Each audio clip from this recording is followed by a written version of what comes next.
യേശുവിൻ്റെ 12-ാമത്തെ വയസ്സിൽ പുരോഹിതന്മാരും ആചാര്യന്മാരും ശാസ്ത്രിമാരും ഒക്കെ കേൾക്കുന്ന ചോദ്യങ്ങൾക്ക് യേശു പറയുന്ന മറുപടി കണ്ടിട്ട് യേശുവിൻ്റെ വേദജ്ഞാനം, അദ്ദേഹത്തിൻ്റെ ദൈവശാസ്ത്ര സംബന്ധമായ അറിവ് ഓർത്ത് ലോകം അമ്പരന്നിട്ടുള്ളതാണ്.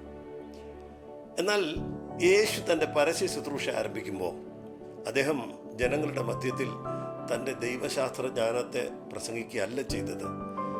ദൈവത്തിൻ്റെ ഹിതപ്രകാരം ജീവിക്കാനുള്ള ശാസ്ത്രമാണ് അദ്ദേഹം പഠിപ്പിച്ചത്. എന്നാൽ ഇന്ന് പലരും ദൈവഹിതപ്രകാരം ജീവിക്കാൻ പഠിപ്പിക്കുന്നത് മറന്നുപോയിട്ട് ദൈവശാസ്ത്രം മാത്രം പഠിപ്പിക്കുന്നു. ദൈവശാസ്ത്രം പഠിച്ചവരിൽ അനേകരെ അഹങ്കാരത്തിൻ്റെ കൂടാരമായി ഞാൻ കണ്ടിട്ടുണ്ട്. ഒറ്റ കാരണമേ ഉള്ളൂ, അദ്ദേഹത്തിൻ്റെ വിദ്യാഭ്യാസമല്ല, അവരുടെ മറ്റ് ജ്ഞാനമൊന്നുമില്ല, ദൈവശാസ്ത്രം സംബന്ധിച്ച ജ്ഞാനം. അത് നിമിത്തം അഹങ്കരിക്കുന്നവരെ കണ്ടിട്ടുണ്ട്. യേശു ജീവിക്കാനുള്ള ശാസ്ത്രം പഠിപ്പിക്കുമ്പോൾ ആ യേശു പറയുന്ന വാക്കുകളിൽ കുറ്റം കണ്ടുപിടിച്ച് അദ്ദേഹത്തിന് കുരിശ് തയ്യാറാക്കുന്ന തിരക്കിലായിരുന്നു ദൈവശാസ്ത്രക്കാർ. ഇന്നും ദൈവശാസ്ത്രം പഠിച്ചവൻ കുറ്റമുള്ളവനെ കണ്ടുപിടിക്കുകയും അവന് വേണ്ടി ക്രൂശ് തയ്യാറാക്കുകയും ചെയ്യുന്ന ജോലിയിലാണ് എന്ന് വേണമെങ്കിൽ പറയാം.